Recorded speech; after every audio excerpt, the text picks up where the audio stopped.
Good evening, ladies and gentlemen, or my apologies, good afternoon. Welcome to Venics TV, a life-changing channel. I'm your host, Vanessa. I'm your co-host, PRSENTS. Thank you. And today we have an amazing show for you guys. A brief discussion about do we need Africa or does Africa need us? Myself and Priscilla will be hosting this show, and we have some amazing guests with us today, and we'll be back with you in a moment in 3 minutes. I'm so sorry about that. Oh my God, I made a mistake.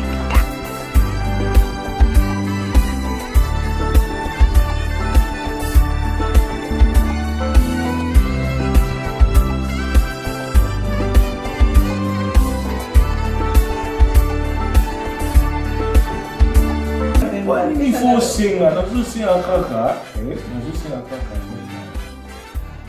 Come on.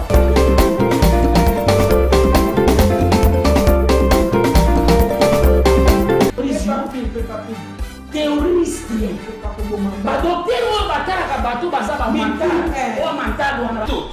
Tutungana za yoka kakuna biloko dinozo ngana ina makambo. Sala angela tu bisika utisake jalo bya kunomenga tu okay tu.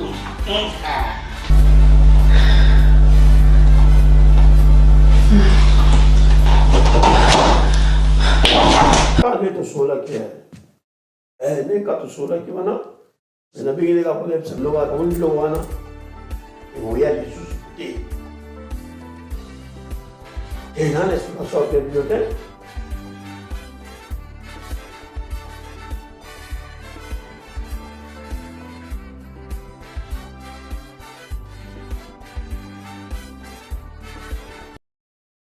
And welcome. We are back with you at Venics TV, a life-changing channel. I'm your host, Vanessa, and I'm your co-host, PRSENTS.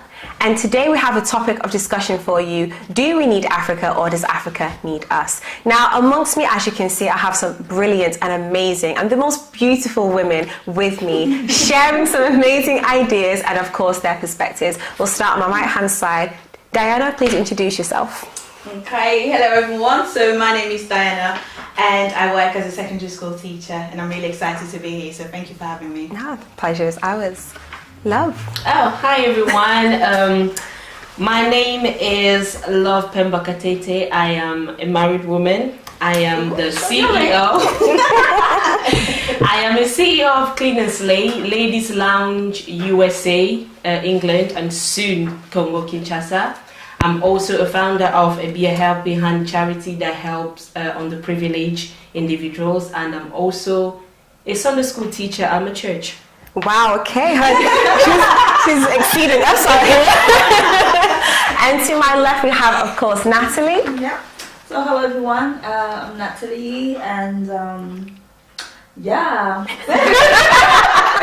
I do admin reception work at a law firm in Manchester. So that's pretty much it.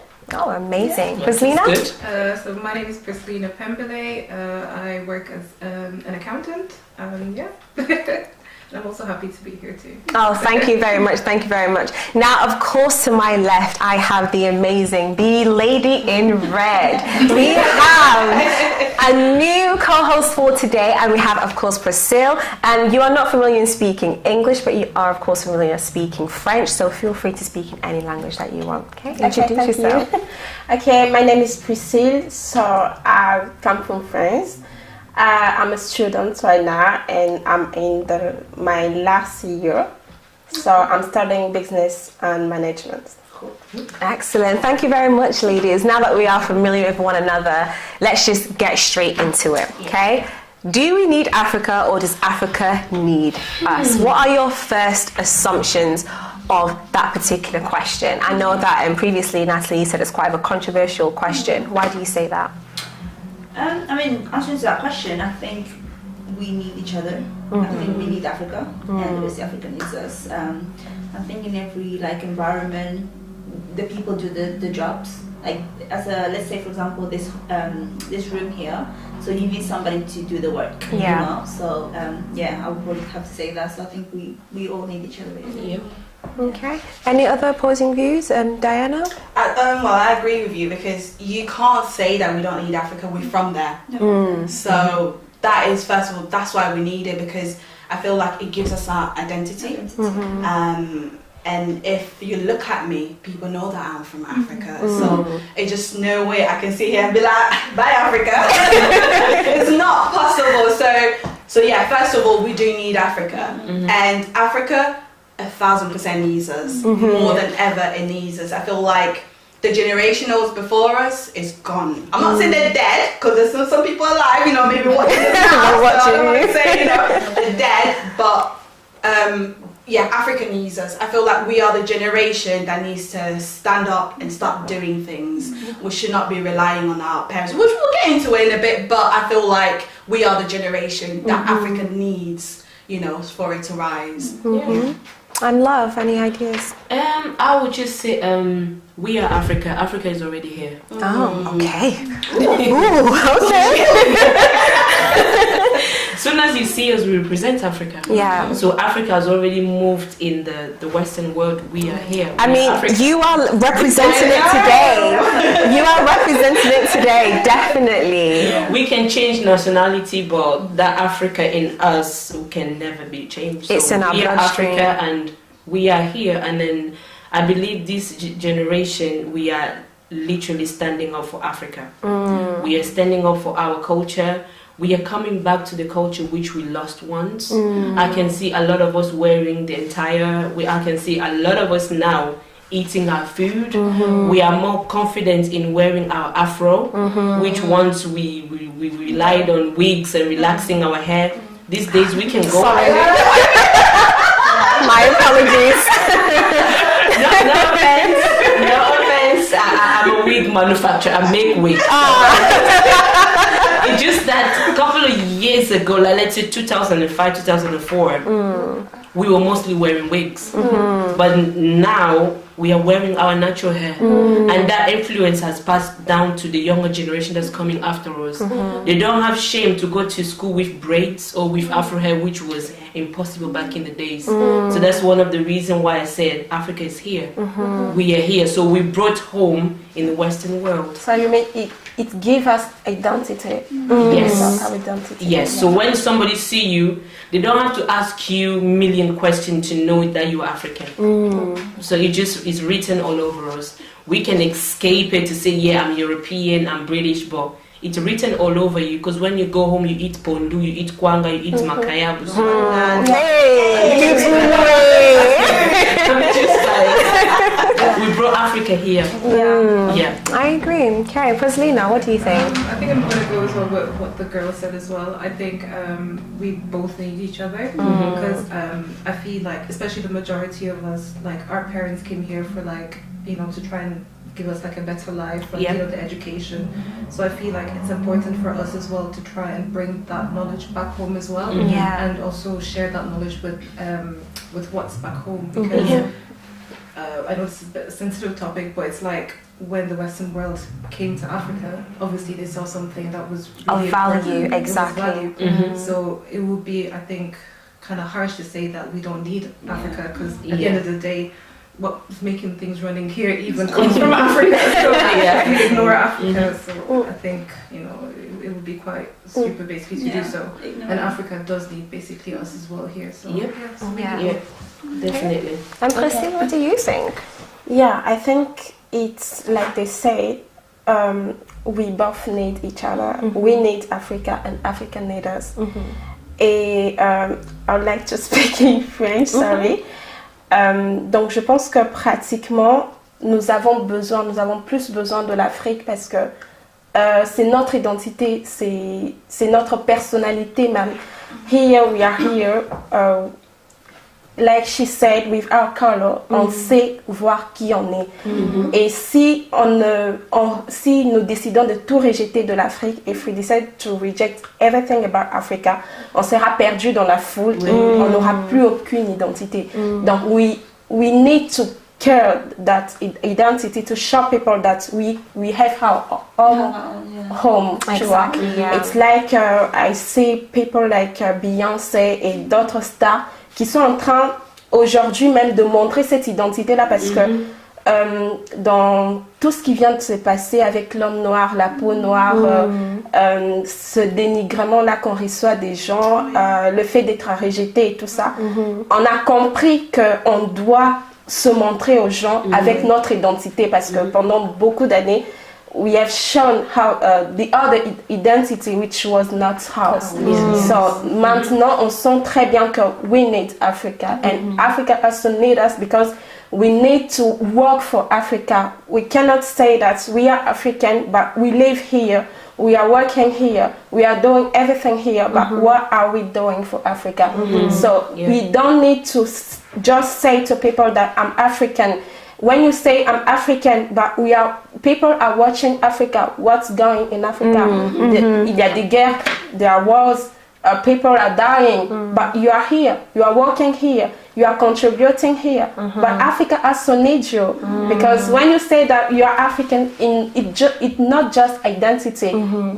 You have to show people that I'm African and I'm also working for the development of Africa. Okay, it's hot today. And I'm just going to translate for the viewers back at home. So, of course, my co-host here, Priscilla, has just said that, of course, we as Africans, we work hand in hand. We need Africa and Africa needs us. We don't want to lose our identity in the midst of the crowd of being a westernized individual, but instead we need to also be active in the role that we are not just African, but we are Africa in our presence, in our demeanor, in the work in which we do, in the things and how we portray ourselves out there. And we also need to therefore take that on board and do something of value and take it back home to our country. Now, let's just kind of piggyback on that a little bit. That title, escapism. So, for instance, was anyone here on the panel actually born in the UK? No. Nope. No? So was you born in the UK? Yeah. So we were born back in Africa and we are all here Congolese, okay? And our parents made that sacrifice of leaving that country and coming here to the UK, or can we say, going to, the westernized culture. Why haven't we yet returned? Why is it that as individuals we are still here? I'm 25 years of age and I have my master's, I have my degree, but I'm still here in the UK. Why haven't I yet returned home? It's itching your skin, guys. Okay, so that's the question I want to ask you guys. Why is it that we have come to the UK, we have studied here, we have benefited from the kind of benefits and things that we are given, like free education? Why haven't we taken that back home? Well, for me, I would say, because, I actually wasn't born in Africa or the UK, I was born in Germany, but I feel that before, even though I was born basically here in Europe, but I do feel that, that it's not really my home here. So sometimes when I do visit back home, I feel so like, oh my God, this feels like home. And I think that personally the reason probably why I haven't made that step to actually move back is because I feel like maybe, there's still a lot of training basically that I need to do maybe in my career, because I want to be able to go back and bring value over there. I don't just want to come and be like, oh, here I am. I've returned, take me as I am. I want to go somewhere and basically bring an impact. Yeah. Because sometimes as well, even though there's so much great things as well back home, but I feel like sometimes when it comes to certain things, I feel like it would be nice that you just don't go just like that, but you're able to bring back something great as well from back home. So personally, I think that that's probably why certain people don't, go back home. Do you feel as though maybe the kind of representation or the kind of image that we are given of Africa is, I don't know, has it changed a little bit? I mean, what kind of image, when people say to you Africa, what do you see on the TV? What do you see on screens? Children starving, needing water. Need water, children starving. And what else? What else do you see on the TV? Well, I feel like, that's what the media wants us to see anyway. Like for myself, I was born in Congo as well. Obviously I left quite young as well, and having that transition of coming to Europe anyway, because this is my first country coming to when I left Congo. So obviously we had our own trajectoire, comme on dit en français, mais bon. I think coming here, for me anyway, the reasons that I feel like I've not been able to go back home, because I haven't been back home since I left, you know, I'm 33 years of age now, and I've not just stepped my foot back there. And I feel like a lot of it has to do with maybe knowledge as well. Yeah. Because as a child, like you said, our parents made that decision, you know, that sacrifice to go and look for a better life. And you know, I'm kind of proud of that decision that they made, because you know, I do think back, if they hadn't like decided to do that, I don't know what our futures would have been. Exactly. But you know, the fact that they did make that decision, obviously we've come here and we've done whatever we have to do. We had to go to school and whatnot, and I feel it has made us, I think, like, knowledge is power. Do you know what I mean? So I haven't been, because what I remember, one of my last few images of back home, I don't think have been, or they are like very positive images. Yeah. Because I think I left pretty much when Kabila, the father, joined. Yeah. And I remember there was a civil war. No, Yeah. Yeah. And at that time, I do kind of remember the times were not really easy. So I think for me, it's been the fact of, like, obviously I left when I was young, and I came here, I spent so many years here, that I do have that desire to go back now anyway. I think a couple of years back I didn't really have that desire, but obviously, like I said, knowledge is power. We're growing, you're learning stuff. Yeah. So now I feel like I would love to go back, but I also know that, like, I don't feel confident enough to go by myself. Do you know what I mean? For whatever reason it is, but I just feel like I would rather go, or I'll feel more comfortable if I went with, like, you know, someone who has been going for someone a few who years, has knowledge of that. Definitely of the land or of the city, because if I went by myself right now, I'll definitely be lost, because I have no idea. I know Congo, like where I was born, this is where I was born, it's part of my identity, but I don't have like a clear image of Congo.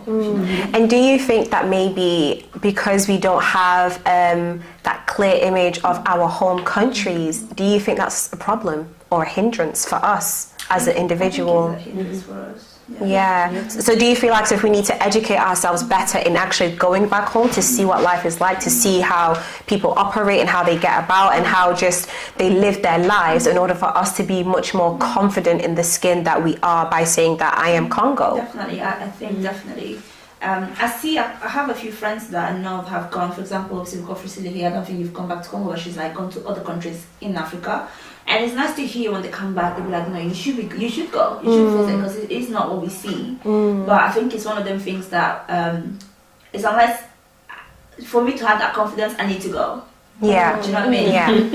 Yeah. I'm just hearing, which is nice to hear, because it kind of makes it gives me that hope of like, okay, I want to go. You want to go, but until I go, I won't be that confident. But don't you think maybe it's come from our parents? Because I heard many people saying that Afrique is in and maybe they don't know, but they are transmitting it in children. Children are growing up with that. That Africa is nothing to do. Definitely. And people who are nowadays thinking about going back in Africa, it's because they are trying to think maybe there are some how can I say, growth, riches. There are some growth in Africa, so all those people are going back and they are becoming richer, so why not me? So we are not thinking about what can we do for Africa, what can I build in Africa, what I've learned here and I can put it in Africa to help others people.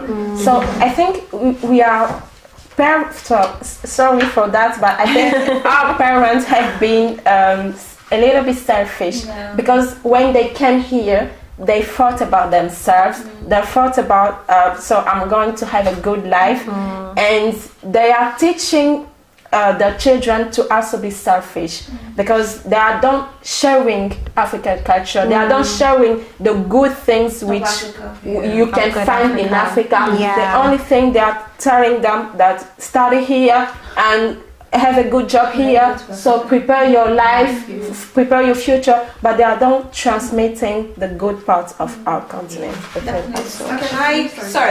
a bit of a so I hear you what you're saying about parents, but I'm gonna say it's not their fault, because think about it, they're probably there in Congo all the Mobutu period. And we know that Mobutu period, it was very difficult. So if you imagine you're a young person, probably just came out of university, and during that period there's no job for you, jobs are only reserved for a few.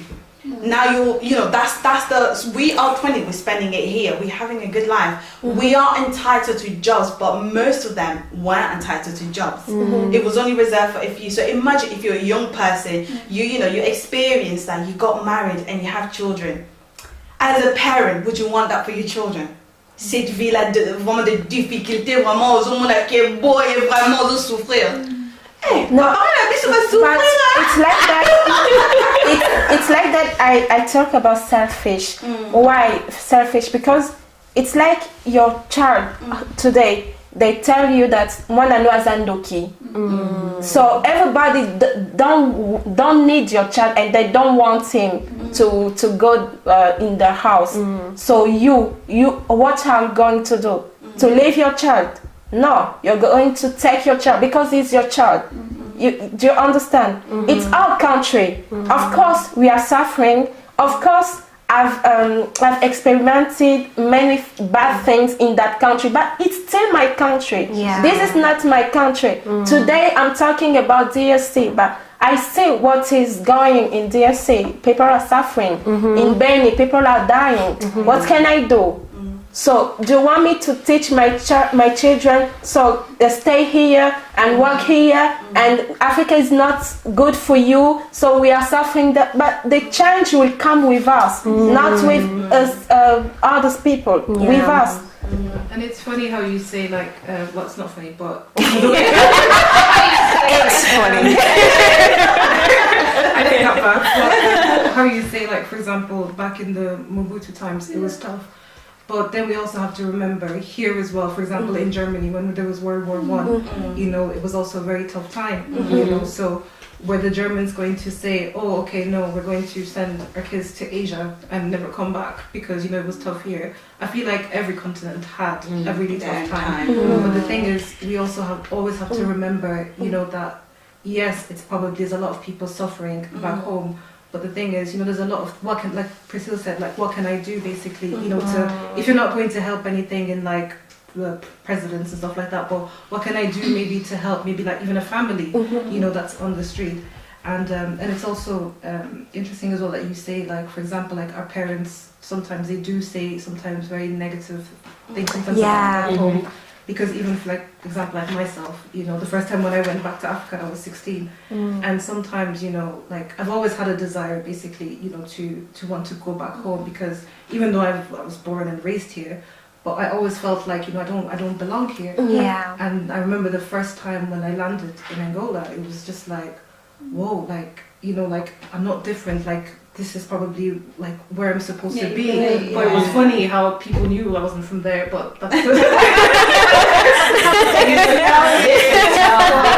I mean, there's just so much things to do back home, and it's really funny how when people say that there's nothing to do, but then you're like, okay, there's nothing to do, but then you're the same person saying that, oh, there's no good schools. For example, here we've got 2 teachers here. Why don't you probably, you know, try and maybe do like, I don't know what they call it, but you know, sometimes when you go back somewhere and then, you know, probably train some teachers, you say that, oh, there's no good businesses, like, you know, not chartered yet, but you know, manage to go over there and help out, you know, I mean, there's so much things to do, so I find it very strange when people say, oh, there's nothing to do back home. There's a lot to do. There's a lot to do.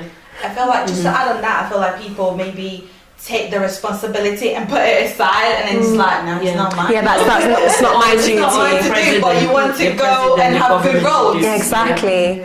And do you feel like as if maybe perhaps we are either just sitting on a pedestal and waiting for somebody else to make that step instead of making the step ourselves to make that drastic change? Like for the example that you said, you know, as teachers, you know, why don't we go back and train other Congolese women or men who want to be teachers as well in teaching different subjects or different, you know, languages?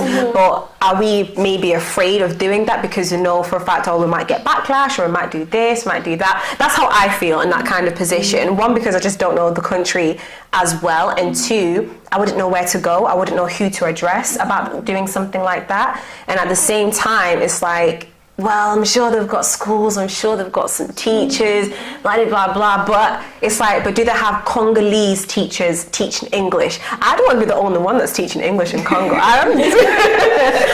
Congo is huge. Can you imagine that? One small person like me teaching English. Hey, pardon, it's too much. But It's you too have much. to go and actually see it. It's kind of like, for example, if I'm here, like for example, even coming to this talk show, like I was quite scared, but if I didn't try, I wouldn't know what it's like. And another thing as well, sometimes that I feel that it's a bit weird as well, is like sometimes even like when Africans hear, oh, maybe like, you went to like another country. At the end of the day, I feel like sometimes we need to stop saying like, oh, like for example, you're Congolese, you just need to do, it's Africa is one, because when they look at us outside, they're not going to say, oh, okay, you're Congolese, you're Angolan, you're Nigerian. No, they look at us as Africa. Africa. So, But I do think as well, like parents need to. I do get what Priscilla was saying about them sometimes being quite selfish. I don't really want to use the term selfish because, I think sometimes I can agree that they have been, but only because I feel like they've not installed enough of our culture in us. And I find it funny that now that we've grown and the little of our culture that we have, it kind of begins to annoy them because they're like, we're African, which is fair, I hate that phrase. You sit down and wonder to yourself, how much of like Yakutu Nanga have you given me? For you to not tell me like Nazam Delete, for I can tell myself Nazam Delete. I know that, but I do feel like parents really need to do. I don't know if it's much to ask, but I do feel like there's a lot of work that parents need to do when it comes to instilling like the culture in us, for us now to grow and have that zeal, that desire to actually go back. I've seen it myself. Like I was making my sister laugh the other day. I was like, because now I have that desire, I want to go back home. I was like, oh, if I'm going home back next year, I'll take you with you. She just looked at me, she laughed and she said, no thanks, I'm all right here.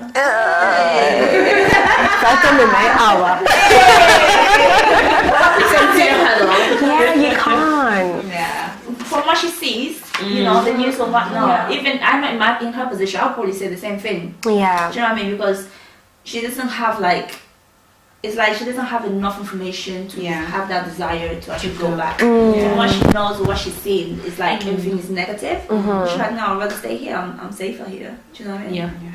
Well, that's okay. Now that's something that I'm worried about. This whole idea of Africa is not safe. Okay, this is just as a whole continent. Africa is not safe, but a lot of people travel to Africa for tourism. For instance, like in Tanzania, they have what's that place called? Zanzibar. There go a lot of people who go to South Africa, who visit South Africa, Morocco, Nigeria, even. Like, what is it that is missing in Africa that we are still staying here? Is it because of security? Is it because of safety? Free education, free food? I think all of that really, they're all factors that really play a role. But the funny thing is, it's like, for example, about 2 years ago, I went to Ghana with someone who we were basically both lost, I can say. We didn't know basically anyone there.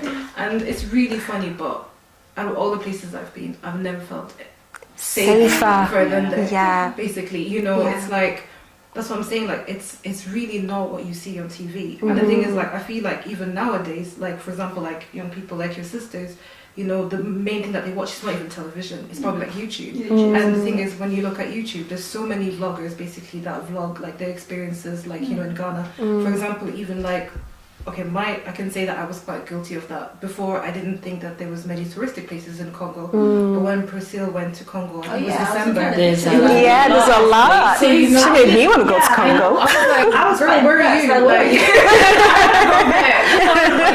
So I think it's also like people like us who dare basically to go there, to actually, show like the nice things as well that there's back home. Because there's people living like back in Africa that live better than what we live here. That when you look at some of the cars that they're driving, it doesn't anywhere nice to what we see basically here on the street. So it's like that negative image. I feel like it's our job basically to change that. Like the Western world has already kind of messed up basically our image. So it's our job now to go out there and show fix that, it. you know what, this is not what Africa is like. So, yeah. And then it's funny how people assume that Africa is not safe. Excuse me? That's a massive assumption to make, you know? Like, you cannot. I'm really sorry. You cannot just make such a massive assumption about a place. A country I will accept. But a whole continent to say it's not safe. First of all, safety. You could be in the safest place in the world, but people still die, people still happen. I could, you know, trip over and then, you know, break my toe. That's not safe. You get what I mean? I think the notion of safety is taken, like to say a whole continent is not safe, that is just a massive assumption. And just you trying to really, like you said, paint a negative image and trying to stop people from even having the idea, you know, you just don't want people to even plant that idea in their head that this is somewhere I could be. Because I'm really sorry, go down to East London, tell me how many people are dying there. I was scared. She did not say London. You're going too far. Manchester. Just follow. You get what I mean? Tell me You've about got a robot, you know, still walking on the road, people are hitting each other. Accidents happen every single day. Yeah. You know, and we live in Europe here. And then, you know, when I went back to Lubumbashi, and I went back for first time going, and I was talking to the young people there, and they were just like, they were confused. I told them there's homeless people in Europe. Hey. You think your house is bad, but there's people actually in Europe that don't have a house. They're like, stop it. I'm like, I'm not joking. Yeah, I think America, for me, I think out of all the countries I've traveled in, you know, America for me was the worst. Yes, I agree. I was like, I agree. the USA, like what the hell?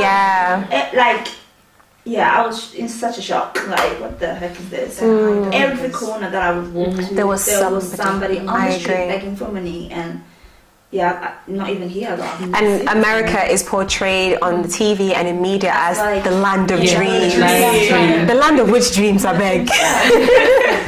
Sometimes kills like everybody's dreams. Or even if you go, for example, like to Paris, when you go to the Eiffel Tower, it looks really beautiful. Yeah, but when you just go underneath, you know how smart. I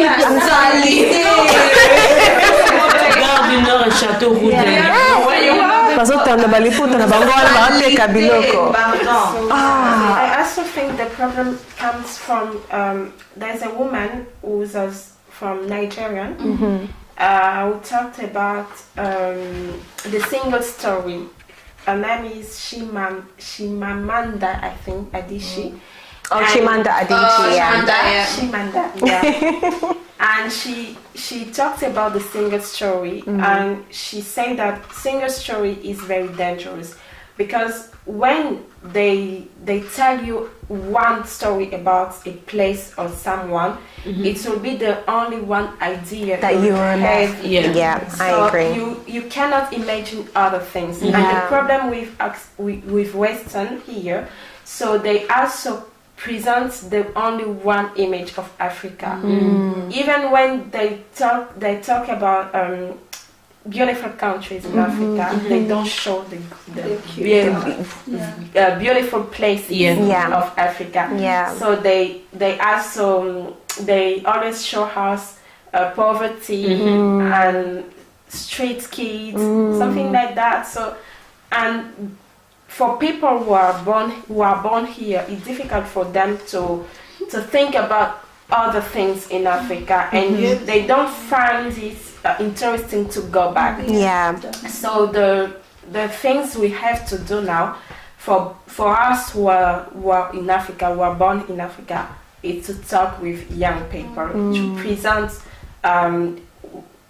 l'image que nous connaissons, the positive image of Africa, to present it and to talk about Africa, to talk about our countries, to talk about des personnes qui entreprennent aujourd'hui, business people who are doing good things and great jobs in Africa. Because if we don't do that, nobody else will do. So me, I have nephews at home. I don't think they know a lot about Africa. I don't think they know a lot about Congo. And I think each person has that responsibility to talk and to speak with young people, share that, de partager en fait ce côté africain à ces personnes-là pour to help them to have that knowledge of continent. Donc, yeah, but I feel like we can only do that if we have that image ourselves. Yeah. Like, if I don't know anything, I can't share anything. Yeah. So I think that's why I talked about us. We're born Definitely, yeah. I feel like it's a Yeah. lot to do with obviously us encouraging ourselves to take that leap of faith and just, you know, sometimes do travel, go out there and see. And yeah, then we come up with that image or them souvenirs or whatever we get from there, and then, you know, share it to our younger ones. Yeah. Because like for myself, I mean, I can't see the until positive of Congo myself, because obviously I'm not going to trash it out or whatever, but there's nothing that I have of good memory for me to share to my younger ones. Do you know what I mean? I'll just say Congo is a nice place. That's about it. Do you know what I mean? It's like when she said when I was in Congo, even myself, because when I was in Congo before, I didn't used to go to visit as many places, but when I went back, it was for holidays. So I went everywhere. I was in big restaurants, and even myself, I was impressed. It's very nice. Donc, j'étais moi-même très étonnée de voir que even here in Congo, we have this and we have that. Yeah, you feel proud. And it's the image I have. And when I see pictures and videos on TV, I'm sometimes shocked. I don't say that it's not true. It's true, but it's the only thing they are showing us, and that is really sad. Yeah. And the wrong thing is, well, like, people forget that poverty is everywhere. I'm sorry. Full stop. Poverty is everywhere. Everywhere you go, no matter how amazing the country is, no matter how well invested or how well organized the system is and whatnot, you'll find poverty anywhere. Just because of this is how we organize the world. Yeah. You know, it's a dog eat dog world. you know, so but then again, people have used the media, have used their own skills in their own advantage. So I feel like we need to look at ourselves and ask ourselves, do we actually use our own thing in advantage? Because we don't always have to go back. Obviously, we do have to go back and do things there. But whilst we're still here, we have access to a lot of things. You know, we are very skillful people. You know, we're very skillful people. We have access to books. You can now write free ebooks. And you know, we very, just like us sitting here, we are full of talent. You know, so it's like, you know, so how do we then go about using what we've got to portray a better, you know, a better Africa, or even to portray a better image of African people? Yeah. Because I personally feel like even myself as an African person in Europe, I still have to fight to create a good image for ourselves here.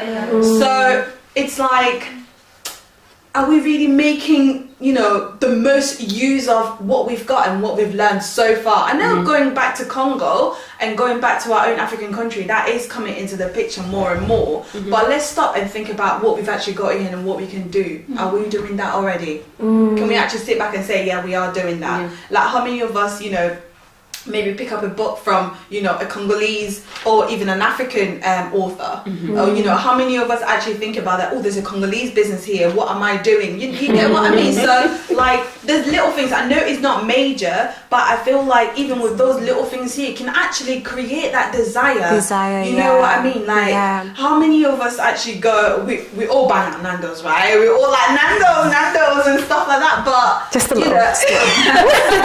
But you know, like, we also have our own things here. Like, do we actually take our Asian friends, you know, our white friends, and say, do you know what, I'm going to take you to an African restaurant? Because, you know, these things are there. And it's not us going out of our comfort zone, because technically we are still in the streets that we know. But do we actually do that? So would you say then what is missing in Africa is us individuals who are here living, working, exploring, manifesting, progressing?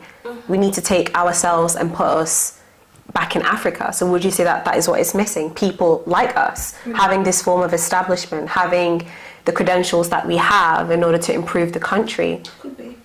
Yeah. I think it's so I'll say it is massive to say that, you know, Africa does definitely need us. But obviously, like other people are saying, it will take a lot for us to just move. Because think about it, all of us, we've probably been here for over 10 years. You know, our schooling is here, further education is all being done here. So it is, you know, I know my streets way better than I know the streets of Congo. You know the streets. If I was even across the streets of Congo, I need someone to hold my hand. See what's going on my head. Go because I won't be able to do it myself. But then again, I just feel like there's little things we can start doing here that will plant the desire to actually get us to the dream. So let's think about Congo or our own country as the dream. You know, there's little things we can do along the way, throwing little seeds that could make that dream even more sweeter. You know what I mean? It's like there's things we can do. I really think, I'm not saying, you know, pick up your bag and go back to Congo, because going back to Congo is a whole different life, it's a whole different world, that's the reality. But I feel like maybe we don't do enough to plant those seeds along the way to make, you know, Africa look sweet. Like I said, all of us goes to Asian, you know, Asian restaurants. We bang out Asian cuisine more than our own. But there is African and even Congolese existing restaurants just in our midst. So why don't we take our friends there? And then once we're there, we're going to be talking to them about our food. Boom, cultural lesson right there. And you still enjoy, you know, your belly still, you know, enjoy it. You know, I bet you don't know what kwanga is. I bet you don't. Do you know what fumba is? But people know about jollof rice. I'm telling you. But I think like sorry, not the in Ghana because I feel like it just sounds making sense. Like what she just said, which I definitely agree. We can definitely start doing the little things and you know to grow that desire. But I also feel like let's say restaurant congolais dans Manchester. I don't know there's many. Personnellement, moi je connais Naïd mon côté dans Manchester. Okay, and then again, autant about opening times na Bango. You know, so I feel like even the owners or batu bazana ba entreprise na bango ba business na bango, they need to do better. Like, exactly. It's like that like me personally, I'm sorry, but if I go to a Congolese restaurant, I'm going to tell you online et comme ils vont faire à 18h bien 15h, 19h, they're not open. They're not open. But même sa réputation a bino, and yet Bono complain que oh ba Congolais tout se supportent na maté. So I feel like il faut se travailler puis biso mon corps. Il faut donc ça respecter tout cette la valeur on a pas de super cette valeur. I'm gonna take my friend next year que donc à 18h hier donc comme on a 18h and combien 18h 20h 19h50 like the shop is not open. En plus, au Sengi Biloko, they take forever to bring the food. Especially okay. But mama is not dancing power. Customer service. It's our first impression. It's matter. Exactly. I'm sorry, but mindset. Our mindset needs to change. I don't think all Africans. Not all. Not all. But the majority. Yeah. No. Because you know, like for example in France, there's a lot, probably not Congolese, but that one I don't know because I haven't been to Congolese restaurants in France. For example, like les Sénégalais par exemple. Tu vois, il y a beaucoup de restaurants aussi sénégalais aussi qui sont like when you go there, it actually looks like Nando's and the service is absolutely amazing. Si tu vas par exemple en France, sometimes you will see as well like un arabe qui va te dire ouais je voudrais du tchèque. C'est normal, you know. So I don't know. I think it just sometimes like depends as well.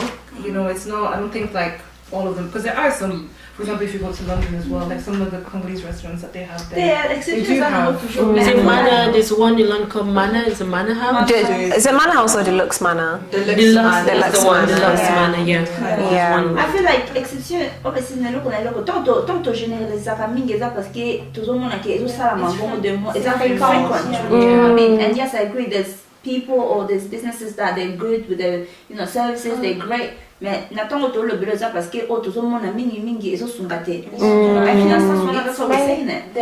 Ce sont des personnes qui ne veulent pas s'intégrer. They don't want to be. And we don't spend money in our community as well. We don't spend money within our community.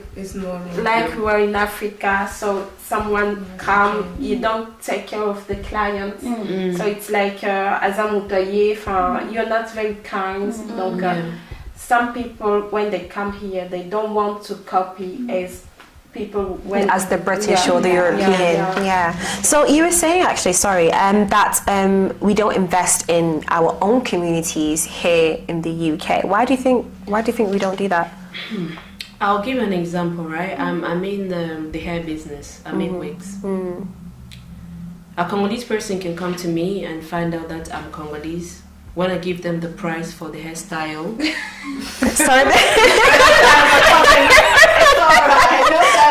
That's my move for tonight. like I'll give them the tariff. Yeah. Right. To me, they'll bash the price. They'll take it down to the lowest. But when they go to a Jamaican lady, Paul's Hairwood, Susie's salon, Rix's Fantasy Land. they will spend the money. Of course, right? they will. I can have the same wig as Ali something. I don't want to do promotion for them. They will complain about my price, but when they go on that site, they will spend the money. So the money is not circulating in our community. And when we have a funeral or a party, we're looking for contribution. Where the money is going to come from? You don't contribute within your own community. And when you have a problem, you're calling us to come and help. But when you have money to do your food shopping, you go elsewhere. You don't come to our Congolese food stores. We don't have enough money circulating in our community to begin to do mighty things. Let's look at Asians. I was about to say, let's on. look at the Asians. Come They on. are amongst The money themselves. goes around the circle in that community. You see this one, they have this, they have that, they bought that house, they bought the next one, they bought, because money is circulating within the community. But also you're gonna come to me like, it's too expensive. But when we have an issue, we run back to the community like, I need help, we have a funeral, we have a party, we need a contribution. You come back to us because you know that we are family. This is hitting home. As long as we are Congolese, we are family. But when you have money, you step out of your community, you go and spend it elsewhere. And when you are in need, you come back to us. There's no money for us to pour back in your pocket because... And not enough money for us to invest back in the community and back at home where we come from, where we get our supplies or whatever. And where does that lead us, really? It makes us stay here even longer. Yeah. Well, I don't want to bash what you just said, because... There's no bashing here, I'm sorry. It's just the point of view and what we see around. And yeah, it's definitely a view that's very valid, but I've also found as well, maybe not in the hair business or whatever, but I feel like food stores, for example, which I kind of find a bit oof, you know. Let's say Nakina Asda, yeah? Na money, parce que there's this ingredient that a lot of Congolese homes now have. Is that is that a vegetable? Is it the Polish one in the blue packet? Vegeta. Example. I'm guilty of that. Like I found out about it because one of my cousins were cooking with it. She's like, oh, it's good, blah blah blah. Puis on a payé. Then I keep also mbang. Mais on va so qu'il shop normal. You know, chacun sur les assurances des 100 grammes, whatever the gram it is. Mais non, on a plus de non bah 3 pounds te dépenses 50 cents. Exemple non pesa. You know. Mais na kota Congolese shop moko, I found the same product for 6 pounds. Because she knows she doesn't get enough customers. And again to import it to her store. Obviously, I don't want to be against what she said because I totally agree with what she's saying. But I feel like sometimes bonne personne manque la raison pourquoi bah tu la place en sous. Do you understand? Because then again, I'm sorry, but Congolais tous la famille moko émiqueté, tu vois famille moko énergie, tous la bana, tous la boîte, tu vois. So if I have 50 pounds to go and do my weekly shopping, for example, do you think I'm going to go to that shop and spend £6 on that one product and not go to Asda perhaps and get it for £2? So asking to your question, your first question, because I think it was very interesting. I'd like just to add to what she said. She was talking about solidarity. Yeah, la solidarité africaine. It may be very expensive to buy in a Congolese shop, but as you know that she's my sister, why I can't help her today? You know, she was talking about that. Maybe it's true, it's expensive, but if I can do that to help her, why not? Because if I have the money, why not buy from her just to help if you her? have the money, then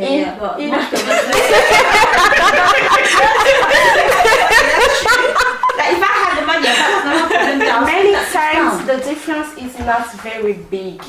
It's just £2.50. Yeah, it's £6. Sorry, it's I was about to say there are superstores and there's an independent like store. Small independent store. Yeah. That's why they increased the price. maybe Yeah. £3 or £4, and you can do that to help her. I don't say to do that every day, but every time. And If you but can. if you can, definitely. Yeah, go ahead. But most of us are just, they don't, even in France we say that we don't like to help each other. When you know that your sister or your brothers is beginning with a business, we are not there to help that person to go forward. And sometimes some people will be like, oh, she's doing this, okay. And I hate that. I hate that. It's like, why did you say that? Or even Evil eyes, like, enemies of progress. Yeah. I don't know any other name but those people. like, Instead why of would you saying think go that? forward. Exactly. Yeah, it's just like, why? Like, if you can, for example, buy maybe a whole wig, at least maybe buy like, I don't know, The bundles. And then tomorrow again you buy another bundles. Then that's 2 bundles. And And that's another thing. Yeah, that's as well. another thing. It's Now what horrible. I'd also like to ask to your first question. Your first question was to know if we have to go back. If Africa needs us, people who are here, and I think you answered to that question. I think that maybe we cannot go back now physically, but even from far, COVID has shown us that we can work Together. Exactly. And even here, I think we can do something. Maybe we are shy. Maybe we don't know where to start. And who to trust. Maybe we just don't feel, how can I say it? On se sent pas concerné. We don't, I don't know how to say it in English, concerned about the situation, but I can say, like I said before, we are just selfish. We just think about us. Selfishness, before I continue, selfishness is obviously subjective to someone's opinion, okay? So selfishness is of the magnitude in which you take it, just for those viewers at home who may be thinking, was that selfish? No, not like that. Selfish is like egoist. We just think about ourselves because just see what's happened in Congo with Beni. Every day people are dying, but how many people are sharing the video, the photos? How many people know about it? Who are talking about that? We don't care about that, and it's not good because you are just thinking about ourselves. If there was one of your family who died there, and then you will maybe feel concerned about that situation, and it's that's why I say we are selfish because we just think about ourselves. And I would also think about talk about the knowledge we have here. We are here. We know we have learned values from Western values like liberty. Our way of thinking is it can be different from African people who are there. So we can also contribute because there are, comment on dit, il y a beaucoup des hommes politiques qui ont installé la dictature au Congo. Aujourd'hui, I can say that if Kabila is not there in Congo, it's also because les immigrés ici et la diaspora a joué un rôle important quand même. Surtout avec les Bakanga qui sont musiciens et tout ça, Bayaka Soso Awate. Donc, on a montré, we show people that we have a strength. People who are here, we have something to say about our continent, our country. Of course. And maybe you don't know what can I do because I'm here. They don't ask you to go back in Congo physically, but even from here, you can think about what I can do now. If you go to Instagram, there is someone, he's a Congolese, and he shares stories of Congo, of Africa. He speaks about many ancient stories. Les histoires anciennes et tout ça, like griot, I don't know how to say it in English. And it's very good because you learn many things. Et c'est sa contribution. Each person has something to share. Yeah. So even from here, we can help our country, we can help our continent by thinking what I have now, what knowledge I have now, and what can I share with my brothers and sisters. Yeah, because I like how you mentioned that as well, because I feel like sometimes as well, you know, when you've been born and raised here, and then sometimes I feel like even our parents, they don't really know the history as well of where they're from, because I feel like majority of the people, when you ask them, it looks like history in Africa only, if you're Congolese, it only started when Mobutu came, like, you know, after that, like there was nothing else. It was just like when that happened. Or if you go, okay, I'm gonna look outside, and then when you look at history, it looks like history in Africa only started when slavery happened. But even before that, we also had history. Yeah. Nobody talks about that. And sometimes I ask myself, like, you know, for example, like here in Europe, when you're in school, like they teach you about, before they teach you about World War I, and things like that, they teach you about like ancient Greek, the Vikings, the Romans. In Africa, do they teach that as well in school? Like, do you know, like the African version of that? Like, I wonder what the African version of the Romans would be. Yeah, but that's Shaka not Zulu. much. Like, you know, there must have been something similar as well, you know, in Congo or Nigeria. Like, do they teach that? Because a lot, like, you know, we say that our parents sometimes they don't know history, but a lot of them sometimes I feel like they don't even know, like, I think maybe they have some form of knowledge, but once again, it seems like what you've just said about, okay, we know about the ancient Romans, the Greeks, the Vikings and stuff. All those things are concrete. All those things they have proof of and they are written in books. Maybe that's what we need to do as well. We need to kind of solidify that history and knowledge so that we can pass it on, because I know word of mouth only goes so far. And when it only goes so far, it kind of gets lost in the midst of things, gets lost in translation, and sometimes we kind of forget the essence or the actual thing that we want to teach, or the thing that we want other people to have information of and pass that on. So it makes me wonder sometimes, like, okay, as a young Congolese, you know, black woman living here in the UK, what am I doing with myself, and what kind of legacy am I leaving, but what kind of legacy am I giving towards my country as well? Because all of that is something that I'm leaving my own trail behind me. Do you know what I'm trying to say? Yeah? Yeah, you're thinking about it.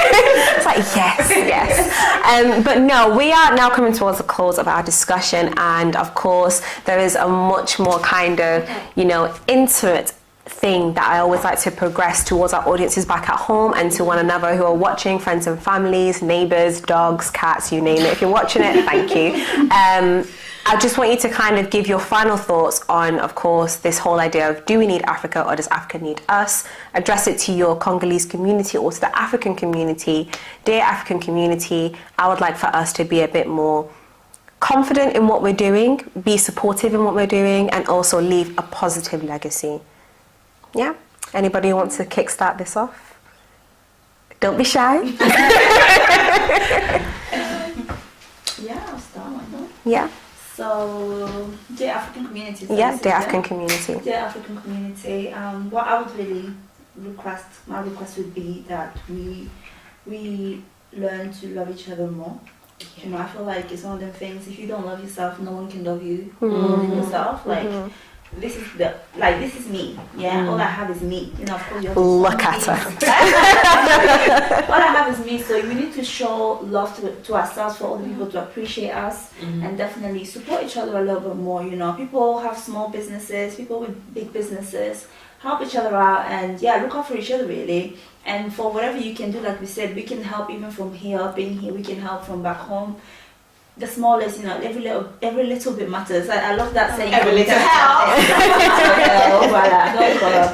Yeah, tout nana, tout ça batu, tout ça écrit une image en Zambie. Pourquoi pas? Vraiment tout ça bolingo. I think that's really you know, most of the time we say tolingani, but sometimes when it comes to actions, you know, so it's important to say Yeah.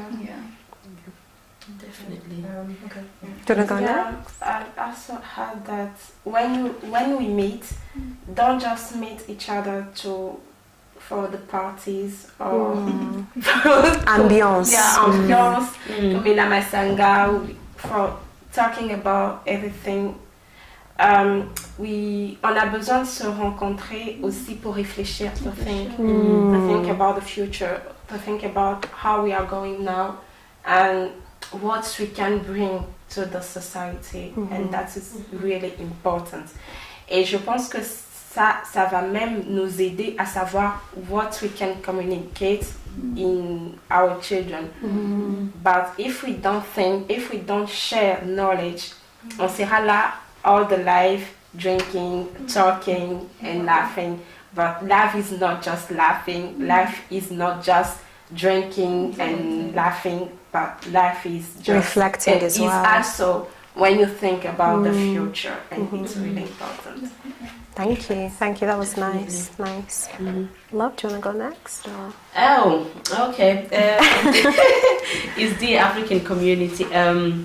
This I'll address it to mostly to our home. Let's teach ourselves and teach our children about our culture. Because the only culture I'm seeing right now with the younger generation is la musique.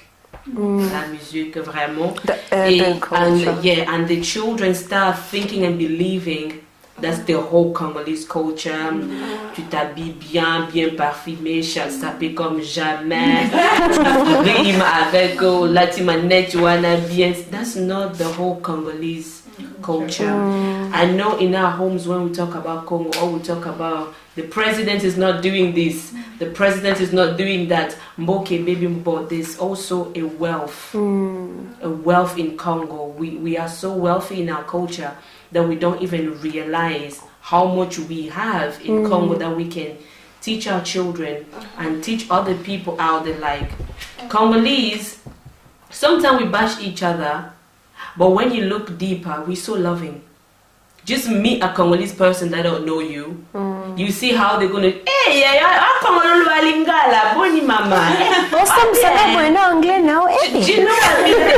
The love is there, but maybe that's the only way they were taught to show love. Because we know back in the days, Congo went through tribulation and all those things. Maybe they don't know how to show love in any other form, but just saying, hey, It's the hand action for me. Yeah,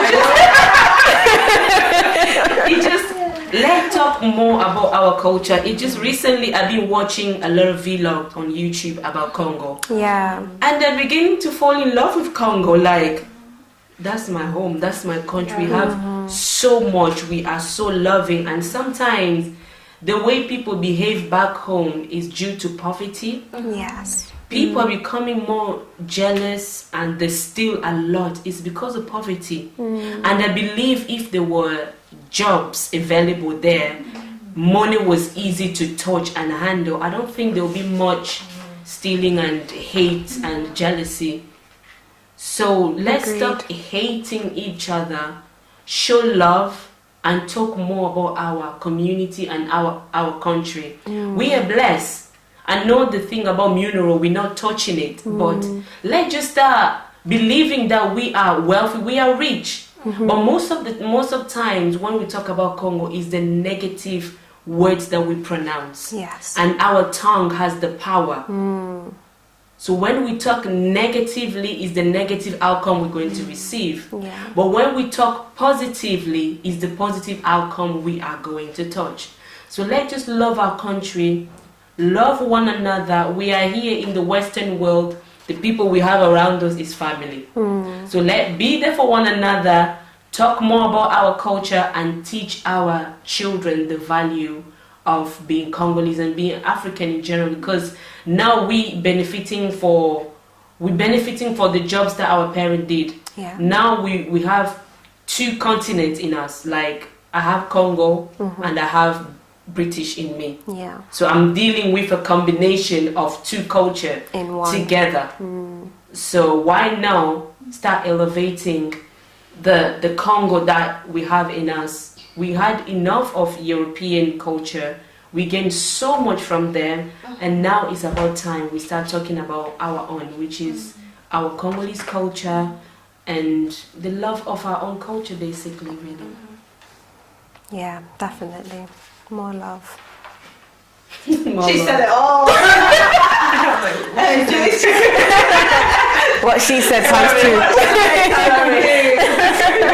No, thank you. So just a little thing where my parents always tell me, they have this story they used to tell them in school, and it goes like this: toujours les autres et vous-même. And that just came to mind, just, you know, for the final word that I like to say. So, dear African community, we're always looking at others. What about yourself? Yeah. Okay. So I think it's time that we stop looking at other people. We start looking at politicians. We start looking at this person, that, this charity, this, or European, this people, that, or slavery, this, and let's just stop. Let's just stop and start looking at what can you do. Yeah. And if there's absolutely nothing, if you feel like you're a talented person, skillful person, you can't really bring anything valuable, then just don't talk.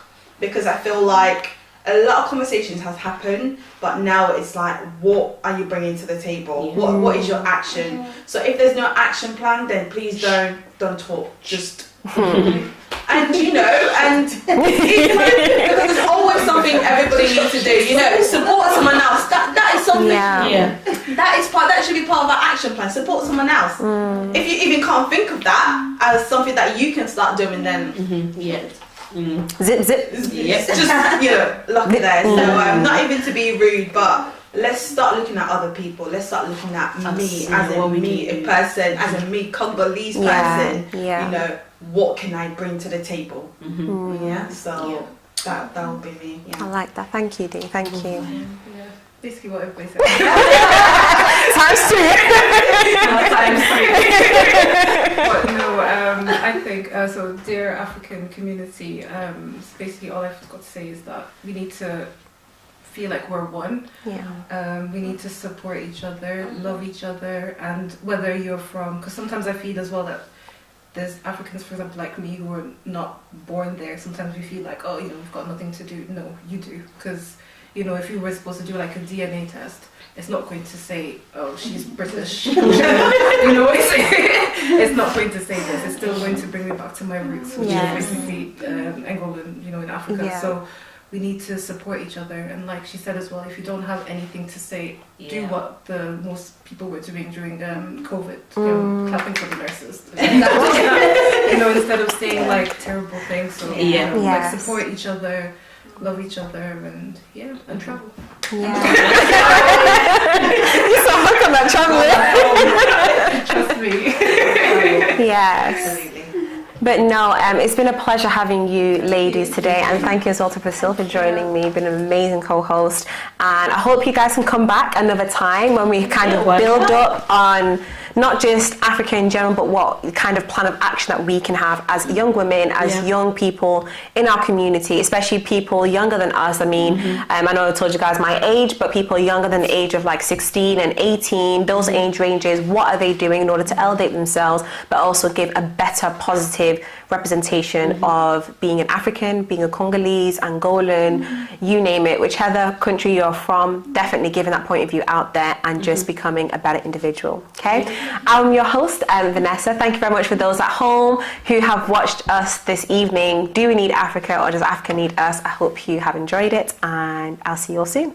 Bye. Bye. Thank you very much.